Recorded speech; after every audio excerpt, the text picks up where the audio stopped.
Welcome back to everyone. In this video I will guide you how to fix if your keeps overheating on Motorola G37 power.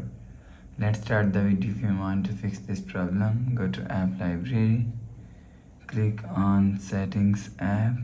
Now in setting, scroll down to and click on system and update. You will check your software update is latest. If it not latest, update your software latest. After update software latest, go back to home screen. You will see your problem is solved. But if it not solved, if you want to fix this problem, so restart phone, just click and hold side power button and volume up button. Click on this restart icon. Again tap on this restart icon. You will say phone is restart.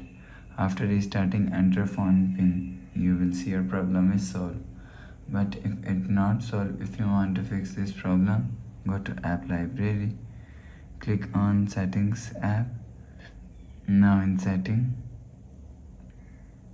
click on system and click on reset option, and click on reset all settings. And after click on reset all settings, enter phone pin, click on enter phone pin, click on this icon. You will see your problem is solved. So please subscribe for more new latest videos. Thanks for watching.